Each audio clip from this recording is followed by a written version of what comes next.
Dalam riwayat Tirmidzi juga dan disahihkan oleh beliau dari Mu'adz radhiyallahu anhu, beliau pernah berkata, "Ya Rasulullah, apakah kita sungguh dibalas dengan semua yang kita katakan?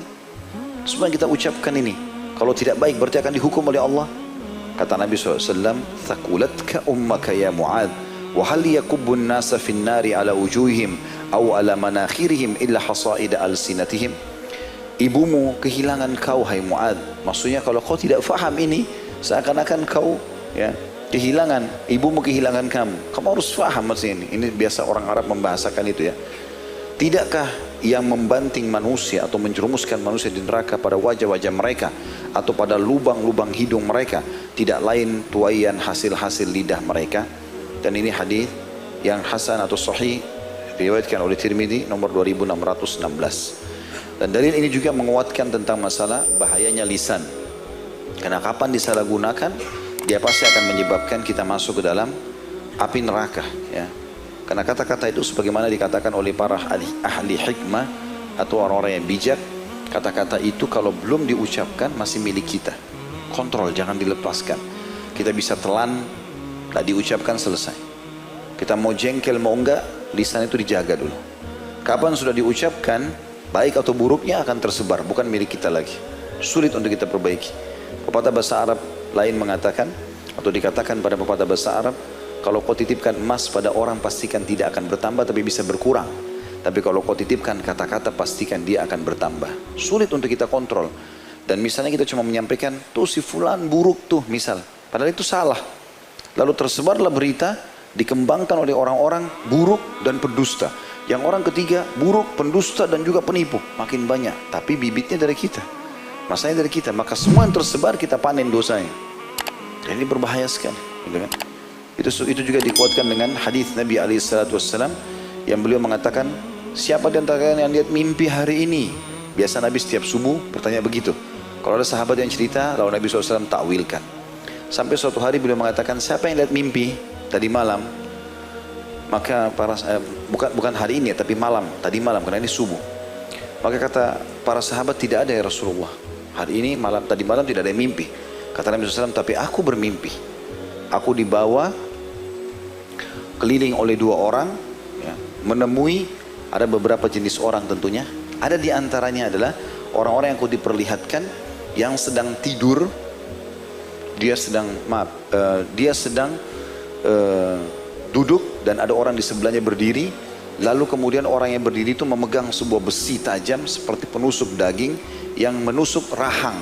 Ya, jadi di antara di antara dua gusinya ditusuk rahang kanan dan rahang kiri sehingga membuat hancurlah rahang orang tersebut.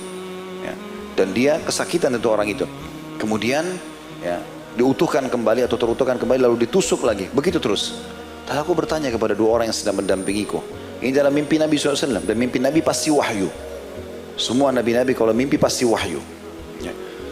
Maka beliau mengatakan, apa ini? Kata orang yang mendampingiku, jalan lagi. Lalu aku diperlihatkan ada orang yang sedang baring, terlentang. Dan di atas kepalanya ada seorang laki-laki berdiri memegang sebuah batu yang besar. Lalu menghantam ke wajah orang tersebut, kepalanya sampai hancur. Kemudian tergelindinglah batu itu, lalu kemudian dia mengejar batu itu. Begitu dia ambil, dia bawa kembali, kepalanya atau wajahnya orang itu utuh kembali. Lalu kemudian dihantam lagi, begitu terus. Lalu aku bertanya, siapa mereka itu? Lalu kemudian dua orang yang mendampingiku mengatakan, bergeraklah, jalanlah. Maka kami pun jalan. Setelah kami jalan sekian lama, kami temukan ada seseorang yang sedang berenang di atas sebuah sungai yang penuh dengan darah. Dan dia menuju ke satu arah di mana di sana ada satu orang yang menunggunya, lalu memegang batu. Setiap kali dia mendekat, dipukul mulutnya sampai robek semuanya, jatuh lagi ke darah itu. Kemudian dia pada saat jatuh di darah kesakitan, kembali utuh, dia berenang ke arah yang sama. Begitu terus. Lalu aku bertanya, siapa orang ini? Kata dua orang yang sedang mendampingiku, bergeraklah. Lalu aku datang ke sebuah lubang, lembah, di mana lembah itu ya bagian bawahnya agak besar dan bagian atasnya cekung dan kecil, ya.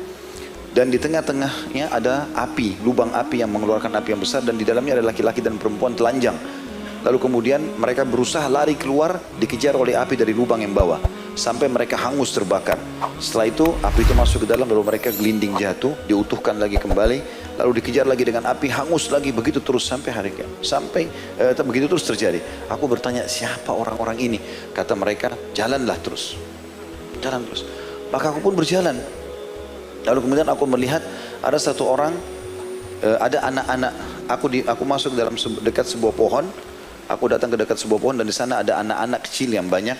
Lalu kemudian aku melihat ada orang yang sudah berumur, ya, yang sedang membakar atau berada di dekat api. Aku pun bertanya, siapa orang ini? Maka dikatakan, ya, berjalanlah. Setelah berjalan, barulah Nabi SAW mengatakan, kalian berdua telah membawaku keliling-keliling, dan aku ingin mengetahui apa tadi yang terjadi. Maaf, sebelum itu ada lagi tambahan riwayatnya. Saya baru teringat, Nabi SAW mengatakan, aku naik di atas sebuah pohon yang tinggi, dan di sana ada banyak laki-laki dan perempuan juga anak-anak.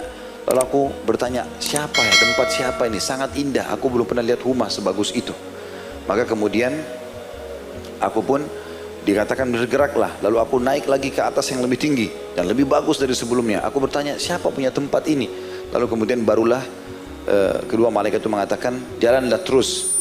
Ya, sampai Nabi SAW mengatakan, kalian telah membawaku keliling-keliling dan aku ingin tahu apa semua yang terjadi.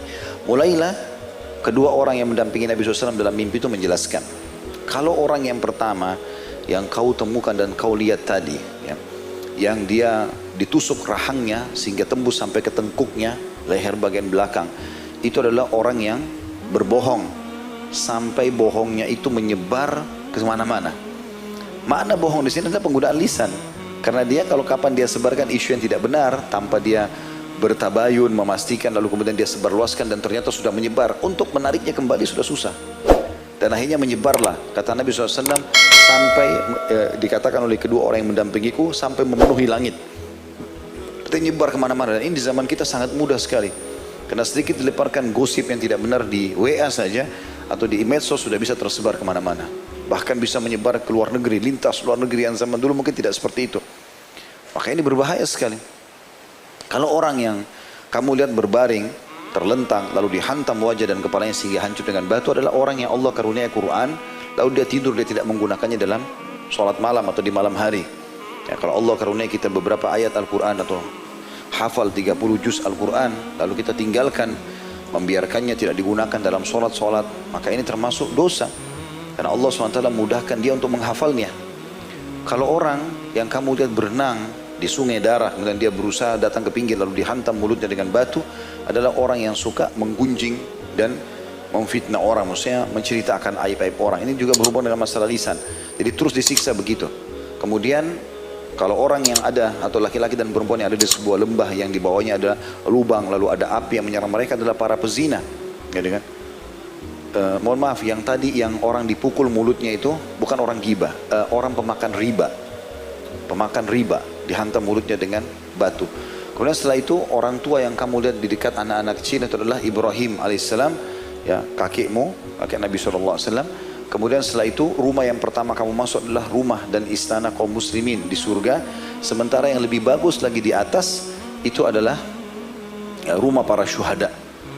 Lalu kemudian kedua orang yang dalam mimpi itu berkata, ketahuilah hai Muhammad, aku adalah Jibril dan ini adalah Mikail, maksudnya dua malaikat yang mendampingi beliau. Lalu dikatakan kepadaku, lihatlah ke atas hai Muhammad. Lalu aku menaikkan kepalaku ke atas, lalu aku melihat di sana ada istana yang sangat bagus di atas awan, ya. Maka mereka mengatakan itu adalah rumahmu. Lalu aku pun terbangun. Tapi saksi bahasan kita ternyata, ini ulama sepakati hadits ini dimasukkan dalam azab kubur. Jadi belum neraka, baru azab kubur. Orang yang melakukan perbuatan-perbuatan salah dengan lisannya, ini berbahaya bagi dia, karena akan menjadi penyebab siksa kuburnya. Wa na'udzubillah. Selanjutnya, jadi ini sesuai dengan apa yang dijabarkan tadi atau disampaikan Nabi SAW kepada Muadz bin Jabal radhiyallahu anhu. Ya, tidakkah yang membantingkan manusia di neraka pada wajah-wajah mereka atau lubang-lubang hidung mereka kecuali tuaian dari kata-kata atau hasil lidah mereka.